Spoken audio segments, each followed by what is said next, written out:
साथियों, बात करने वाले हैं आरआरबी एनटीपीसी एग्जाम और रेलवे डी ग्रुप एग्जाम के बारे में।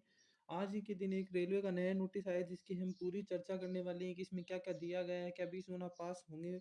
इससे संबंधित सारी जानकारी अब हम देने वाले हैं। तो कृपया आप हमारे चैनल पर पहली बार आए तो इसे स्टडी विंस को आप लाइक शेयर सब्सक्राइब जरूर करिए। मैं अब आपका ज़्यादा समय न लेते हुए रेलवे की सारी इन्फॉर्मेशन दे देता हूँ जो कि इस एग्ज़ाम में आई हुई हैं। तो चलिए नंबर 1 पर बात कर लेते हैं एनटीपीसी एग्ज़ाम डेट के बारे में, डी ग्रुप एग्ज़ाम डेट और 20 गुना पास किए हैं या नहीं, हाई पावर कमेटी का क्या निर्णय आया है, इसकी हम अभी भी बात करने वाले हैं। तो चलिए अब नेक्स्ट हम बात कर लेते हैं कि नोटिस के अंदर क्या-क्या दिया हुआ है।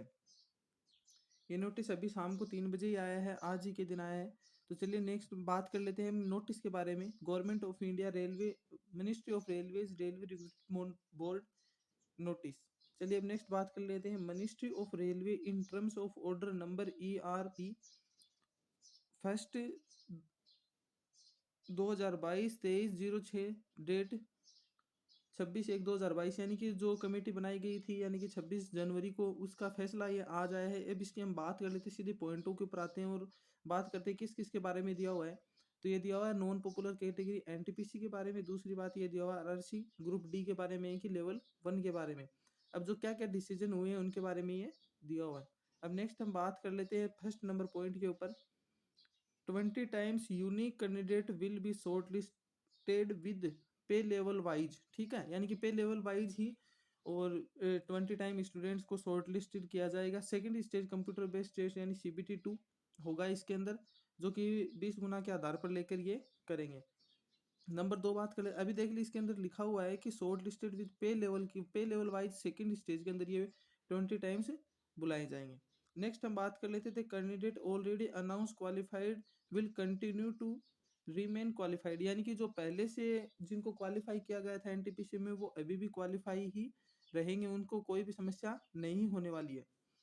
अब थर्ड नंबर पॉइंट पर हम बात कर लेते हैं the list of additional candidates getting short listed will be notify at each pay level, यानी कि पे लेवल के अनुसार जो एडिशनल कैंडिडेट्स हैं उनको भी नोटिफाई कर दिया जाएगा। चलिए नेक्स्ट 4 नंबर के ऊपर हम बात कर लेते हैं RRB wise second stage CBT for each pay level with all candidates of 1 RRB accommodation in a single shift which should be elements normalization whenever the single shift is not possible because of capacity contraction और otherwise. ठीक है, फिर next लिखा हुआ है percentile based normalisation will be done, यानी कि इस बार परसेंटाइल के अनुसार ही नॉर्मलाइजेशन होगा, वैसे नहीं होगा जो इससे पहले होता था, इसमें भी चेंज किया जाएगा। चलिए नेक्स्ट हम नेक्स्ट पॉइंटों के ऊपर ध्यान बात कर लेते हैं। अब बात कर लेते हैं आरआरसी ग्रुप डी के बारे में। क्या दिया हुआ है, will be the single stage exam, यानी कि आरआरसी ग्रुप डी के अंदर सिंगल स्टेज एग्जाम होगा, सेकंड स्टेज एग्जाम नहीं करवाने वाले हैं, ये इस नोटिस के अंदर साफ साफ दिया हुआ है। नेक्स्ट पॉइंट हम बात कर लेते हैं RRC wise CBT will be held on level first also the maximum available capacity, ये इन्होंने अपना खुद का ही दिया हुआ है कुछ। फिर नेक्स्ट हम बात कर लेते हैं नेक्स्ट पॉइंट के ऊपर बात कर लेते हैं तो percentile based normalisation which is a simple and easy to standard will be based whenever the number of shifts involve more than 1। ठीक है, यानी कि परसेंटाइल वाला फॉर्मूला इसमें भी लगाया जाएगा।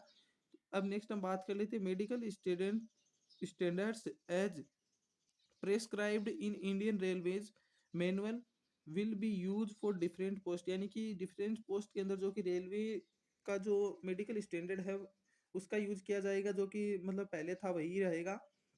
नेक्स्ट बात कर लेते हैं any available income and assets certificate for candidate who have applied under economic weaker section will be consider as valid, यानी कि जो उन्होंने लगाया था EWS उसको मान्य किया जाएगा, मतलब कि अभी का नहीं की कोई आवश्यकता नहीं है, पहले वाला ही चलेगा जो कि इन्होंने पहले लगाया था, और नया लगाना चाहे तो उसके बारे में भी ये दिया हुआ है। नेक्स्ट अब बात कर लेते हैं कि एग्जाम कब कब होने वाली है।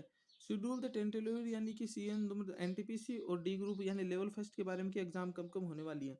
तो सबसे पहले हम बात कर लेते हैं रिवाइज रिजल्ट की। तो रिवाइज रिजल्ट एनटीपीसी का फर्स्ट वीक ऑफ अप्रैल यानी कि फर्स्ट वीक ऑफ अप्रैल 2022 यानी कि अप्रैल में एग्जाम इसका सॉरी इसका रिजल्ट आ जाएगा फर्स्ट वीक के अंदर। अब बात कर लेते हैं सेकंड स्टेज सीबीटी 4 पे लेवल 6 यानी ओनली पे लेवल 6 का ही इसके अंदर सीबीटी 2 करवाया जाएगा जो कि मई 2022 में होगा। उसके बाद देन अदर जो होगा ना वो उसके बाद धीरे धीरे ये रीजनेबल गैप के अनुसार बताते रहेंगे और करवाते रहेंगे, लेकिन मई के अंदर सेकेंड स्टेज जो सीबीटी होगा वो सिर्फ पे लेवल 6 का ही होगा। नेक्स्ट हम बात कर लेते हैं किसके बारे में, तो वो देखते हैं it has been decide to follow the revise methodology with the special candidates for conduct of CBT 4 level first due to elements and second stage CBT. यानी फिर उसके बाद ये रिवाइज करते जाएंगे और लेते जाएंगे नेक्स्ट स्टेज के लिए स्टूडेंट्स को। फिर हम बात कर लेते हैं कि इसका क्या होने वाला है, किसकी बात करते हैं डी ग्रुप के बारे में। तो डी ग्रुप के अंदर इन्होंने दिया हुआ है कि डी ग्रुप का पेपर होगा CBT 4 level first plan to be held on tentatively 4 July 2022 यानी कि जुलाई के अंदर डी ग्रुप का एग्जाम होने के चांसेस हैं। ठीक है, उम्मीद है आप सभी को वीडियो अच्छी लगी होगी। मेरे द्वारा बताई गई सभी जानकारी आपको समझ में आई होंगी। यदि कोई भी आपकी क्वेरी हो तो आप कमेंट सेक्शन में पूछ सकते हैं, मैं इसका रिप्लाई कर दूंगा या वीडियो बना दूंगा। तब तक के लिए धन्यवाद। आप सभी इसको लाइक शेयर सब्सक्राइब जरूर करें। धन्यवाद।